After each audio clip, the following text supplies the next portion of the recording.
Welcome to Solidworks on a Mac once again.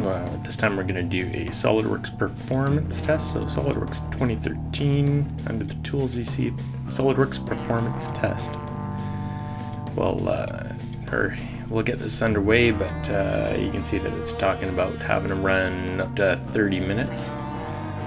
We'll just get this started. What it does is it essentially runs the same set of operations up to 5 times. So depending on how fast your computer is, it could take up to 30 minutes. Well, I know it won't take that long on here, but we'll just get things underway.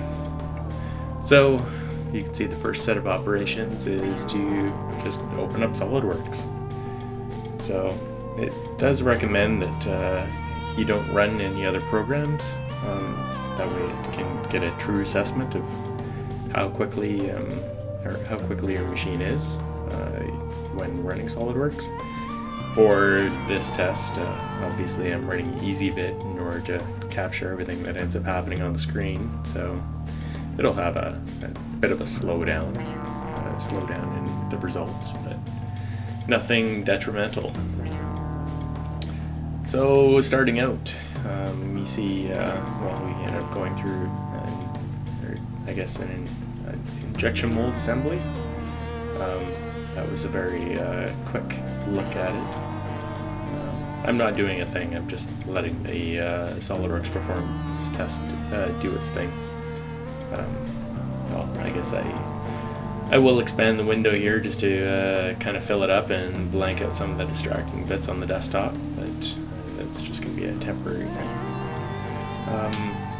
What the performance test ends up doing is it does an assembly, which is that injection mold assembly, rotates it around, and then pulls up something like this very detailed carrier part. So carrier, maybe it's a chip carrier, I'm not sure, but lots of features to it. Can be challenging. I know some of the pieces that I do have a whole lot of holes that are usually patterned around, threaded features. The more complex the part, the more challenging it's going to be for the machine. And this Macbook Air is a fairly stripped down machine. But let's see, what do we got going on here? It looks like a quick rendering, just giving you something that almost is photo ready. Great for presentations. I do this regularly. Just do a nice photo rendering of the part and then dropped into a presentation. Essentially show what I've modeled up and what I end up getting machined up. That first pass ended up going by pretty quick. It looks like we're now already into the second pass, and the second pass is exactly the same as the first. That's the great thing about this performance test. With just your laptop being on for a longer period of time, if anything starts getting loaded in the memory, that this performance test is going to attempt to clear out that cache, but essentially assess the difference in performing the same set of operations time and time again. So back to that injection molded assembly.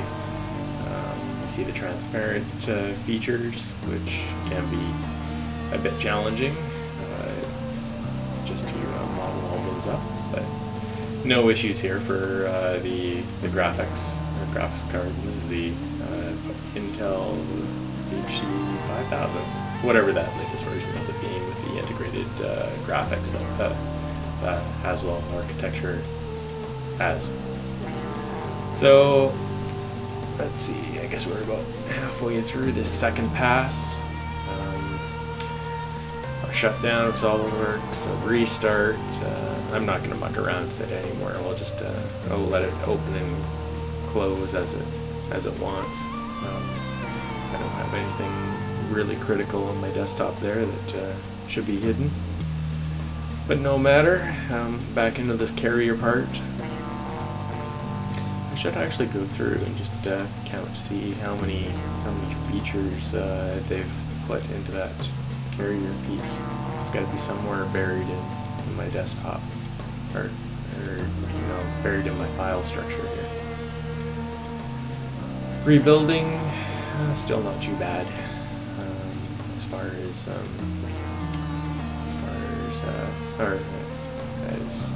the load time, anyways.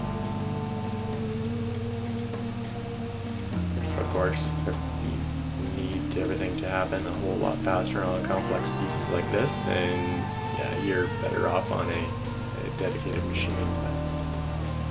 But you can see this still holds up quite nicely. Getting back into the rendering of the image, and just watch the time in the top right there. It's going to happen pretty quick here, but you're talking less than 8 seconds for total elapsed time before it finishes that test and then moves on to this drawing loading thing.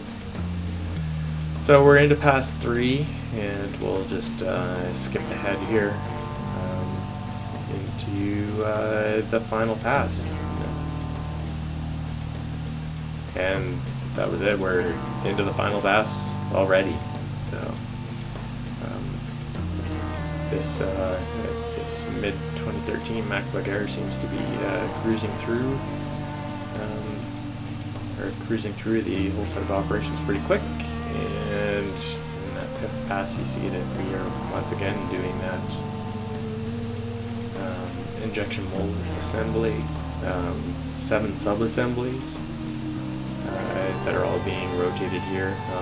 I don't think anything would be loaded lightweight, but yeah, just let the machine run as it will. You can see here my taskbar. It's not the, well, it doesn't have the most up-to-date set of graphic settings. I don't need this machine to, or I don't need the desktop to look pretty. I'm looking for performance more than looks. So yeah, just having that plain gray bottom there, along with a fairly simple clock and date, that's all I need. This is a work machine. I'm trying to produce parts. I don't need to be visually entertained with other distractions that are going to rob me of CPU power. So getting into that final carrier load, as I mentioned before, 5 passes. This performance test is going to average the time that it takes to load each of these parts. So over the course of this whole test. So this carrier part seems to be a bit of a challenge, but as long as you've got patience, I'm sure if you've used Solidworks for any period of time, then you're probably familiar with slow loading of assemblies on, or once you get massive groups of parts. But yeah, everything handles quite nicely. Quick rendering once again, and here we are, and we should see the same kind of performance right around 8 seconds or less than 8 seconds. And yeah, 7.5. I think it was 7.6 last time. So, and there we go. The test is complete. That took just over 12 minutes actually, instead of the 30 that were proposed. And here it says 103 seconds overall for the graphics processor I/O. Yesterday, without EasyBit, has around 96 seconds. I'll share all those results on the blog. So that's it. Thanks for watching.